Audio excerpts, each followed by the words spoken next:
There are many theories that attempt to explain deviance.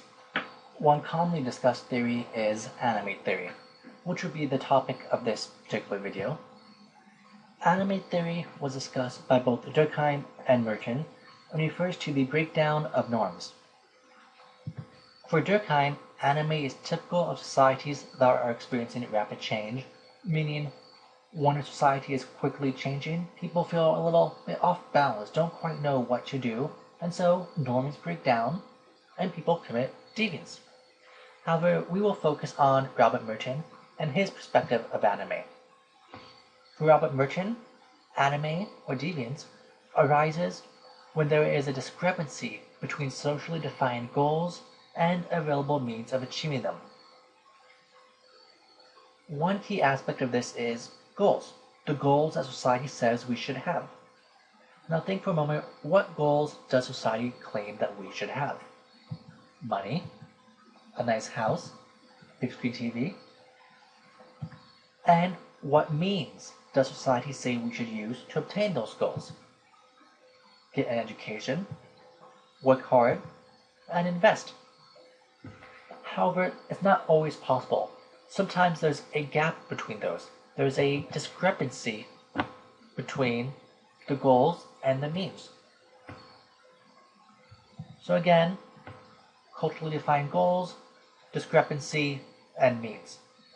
The goals being a house, money, big TV, and the way to obtain that, according to our society, is obtaining an education, working hard, and investing. Well, sometimes there's a discrepancy that prevents us from obtaining the goals the way society says we should. So for example, we might have the goal of making money and want to use the means of receiving education, but there might be the discrepancy of lack of access to a quality education. Perhaps our school district was poorly funded. Perhaps we want to accept the means of working hard, but are unable to because of high unemployment, or perhaps our job simply doesn't pay well. Perhaps we want to invest in the stock market, but we don't have the money to invest, or the market simply isn't doing well. There's a discrepancy there between the goals we should have and the available means.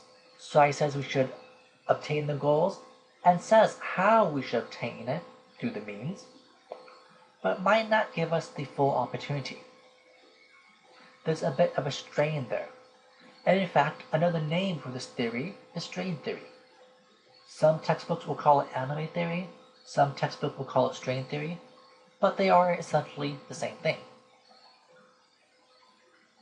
Another way of looking at this is through Merton's typology. On the left we have the cultural goals, which we can accept or reject, and on the top, the means, which we can accept or reject.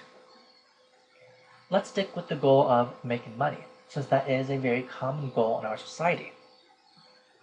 How does society say that we should make money? What means, what institutionalized means, does society say we should use to make money? Well, an education and working hard. If we accept the goal of making money, and we accept the means of education and work, then we fit under this first category of conformity. However, it's not always possible. Perhaps, again, the education we received wasn't all that great. Perhaps we want to get a job, but there's high unemployment. There's some strain there. We might accept the means, but for various reasons we might accept the goals, but reject the means. What do you do then? Well, you might innovate. Innovation sounds good, but in this case, innovation is actually deviant. Because while you accept the goal and rejecting the means, you are adopting a new way of making money, a way that society disapproves of, such as stealing or selling drugs. We can also engage in the third category of ritualism. In ritualism, we reject the goal but accept the means. So we might reject the goal of making money, but we accept the means and do it anyways and go to work. We reject the goal of making money, but we accept the means and go to work. We get kind of stuck in emotions. We do it not because we want to, but perhaps because it's expected of us. We might not like work, but we go anyways. We might not care about making money, but we do it anyways because we're stuck in emotions. We are going through a daily ritual. And next, we might fall under retreatism, which is the rejection of cultural goals and the rejection of the means. Under retreatism, an individual may say that I don't care about making money, and I'm not going to get stuck in emotions. I won't get stuck in the rat race. I don't care about making money, and so I also reject the means. I'm going to maybe physically retreat from society or emotionally retreat. Think of perhaps an individual that's homeless. Granted, not all homeless individuals fit under this category, and in fact, an individual is more likely to be a veteran or have a mental illness than simply be lazy. But let's use this as an example. Perhaps there's an individual who chooses to reject the goals of society, chooses to reject the goal of making money, and chooses to reject the means, chooses not to work. Well then, they fall into retreatism. And again, there's many different types of hippies, but consider one example. Perhaps there's an individual who says, free love, peace, don't care about making money, just want to live in my commune. Well, they reject the goal of making money, and they reject the means of work.